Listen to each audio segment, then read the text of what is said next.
கர்த்தருக்கு ஸ்தோத்திரம். பிப்ரவரி 1. கிறிஸ்துவுக்குள் பிரியமானவர்களே, அனுதினமும் தேவனோடு. இன்றைய தலைப்பு, சமூகத்தில் என்றும் சுகம், என் சமூகம் உனக்கு முன்பாகச் செல்லும். யாத்திராகமம் 33:14.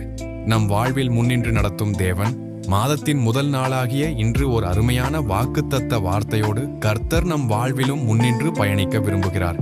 இஸ்ரவேல் ஜனங்களை பகல் மேகமாகவும் இரவில் அக்கினியாகவும் முன்னின்று வழிநடத்தின வண்ணம் நம் வாழ்வில் நாம் முன்னெடுக்கிற எல்லா காரியங்களிலும் தேவன் முன்னின்று நடத்துவார். இஸ்ரவேல் ஜனங்களை வழிமறித்த அநேக தடைகள், இடர்கள், துன்பங்கள் நம்மையும் தடுத்து நிறுத்தலாம். ஆனால் அவர் சமூகத்தின் பிரசன்னத்தின் முன்பாகவும் அவருடைய மகிமை பின்னாகவும் இருந்து நம்மை காக்கும். பொதுவாகவே இந்த வசனத்தை சாலையில் செல்லும் வாகனங்களில் நாம் பார்த்திருப்போம்.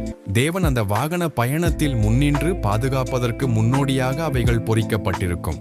அதுபோல நம் வாழ்க்கையிலும் இந்த வசனமானது பொறிக்கப்பட வேண்டியது இன்றியமையாததாகும். கர்த்தர் நம் வாழ்க்கையில் வர அவர் முகத்தை தேடி அவர் சமூகத்தை நாட வேண்டும். அவர் பிரசன்னத்தில் வாழும்போது நமக்கு ஏற்ற துணையாக நம் வாழ்வில் முன் செல்வார். துன்பங்களில் உருவாகும் தலை சிறந்த கிறிஸ்தவ வாழ்க்கை ஒரு மென்மையான கடலால் திறமையான கப்பலோட்டியை உருவாக்க முடியாது. அதுபோல துன்ப அலை இல்லாத வாழ்க்கையால் தலை சிறந்த மனிதனை உருவாக்க முடியாது. கிறிஸ்தவ பயணத்திலும் துன்பங்கள், நெருக்கங்கள் நிச்சயமாகவே உண்டு.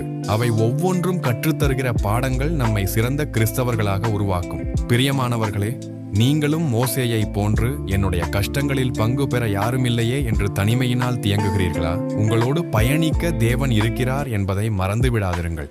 அவருடைய மகிமையானது உங்களுடைய வாழ்க்கையில் நிழற்று விலகாத மேகமாய் முன் செல்கிறது.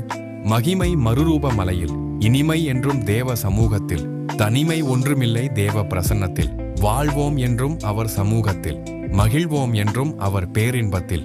ஆமென்.